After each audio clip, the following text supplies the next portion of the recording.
Ada situasi yang sekarang ni, banyak situasi sekarang berlaku ni, bila isteri bekerja, dia ada pendapatan, suami tak bagi nafkah. Hakikatnya suami kena bagi nafkah, itu adalah tanggungjawab. Kena faham kat situ. Dan apa yang berlaku kalau kata suami masih lagi culas ataupun dia tak nak bagi nafkah disebabkan isteri bekerja. Dan lain nama dalam legislasi negeri ada sebut berkenaan dengan mahkamah boleh memerintahkan suami untuk membayar nafkah kepada isteri walaupun pihak-pihak tak bercerai. So jangan kita fikir bila dah bercerai je kita boleh tuntut nafkah dan sebagainya. Tidak. Ataupun dalam proses perceraian je kita boleh tuntut nafkah isteri. Tidak. Sebenarnya dalam tempoh kita suami isteri pun, kalau suami dah start culas nak bagi nafkah kepada isteri, boleh buat tuntutan di mahkamah. Bukan kita nak cari pasal pada suami, tidak. Tapi kadang-kadang ada suami, dia kena ada orang di belakang ketuk.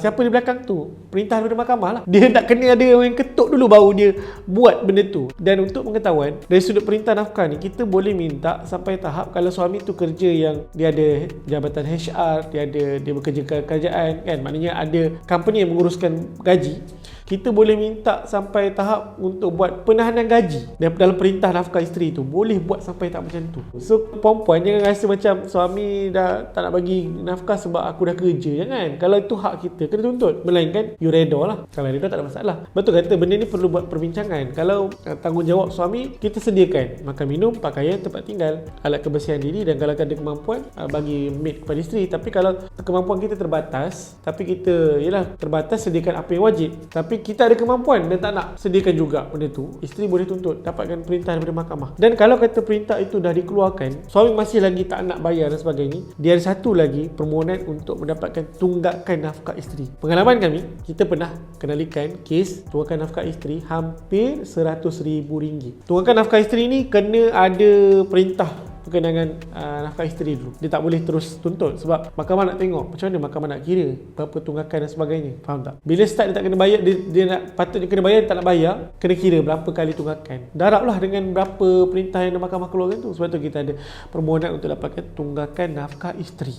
Benda ni sebenarnya ramai isteri tak tahu tau. Dia ingat dalam tempoh proceeding pihak-pihak nak bercerai je aku boleh tuntut nafkah. Sebenarnya tidak. Dalam tempoh kahwinan tengah berjalan pun boleh tuntut nafkah isteri ni. Cumanya kena dapatkan advice daripada peguam supaya tuntutan itu tidaklah pertamanya melampau, yang keduanya dapat diselesaikan secara harmoni. Kalau kita buat sendiri, kita akan buat dalam keadaan emosional. Kita rasa aku nak tuntut banyak ni dan sebagainya. Tapi bila kita dapatkan advice daripada orang yang betul, peguam kan, pegawai mahkamah dan sebagainya, mereka akan nasihatkan tuntutlah mengikut hak puan sahaja. Jangan berlebihan dalam menuntut nafkah isteri itu. Kadang-kadang isteri dia rasa dia bengang dengan suami, dituntutlah lebih. Patutnya biasa makan sehari RM15, dia tuntut sampai RM50 sehari. Jadi kat situ nampak kerasionalan tu tak ada. Betul saya kata, benda ni kena dapatkan advice yang betul daripada orang yang betul. Sebab tu kena hati-hati. Ada isteri kata tak apalah tuan, kita tunggu di akhirat kelak. Nak tunggu ke akhirat tu bila? Kita pun tak tahu bila akhirat tu akan berlaku, betul tak? Jadi sementara nak tunggu ke hari kiamat tu, hak kita tertangguh. Jadi biarlah kita tuntut dulu sekarang. Selagi mana kita tahu di mana keberadaan suami, tahu kerja dia apa semua, kita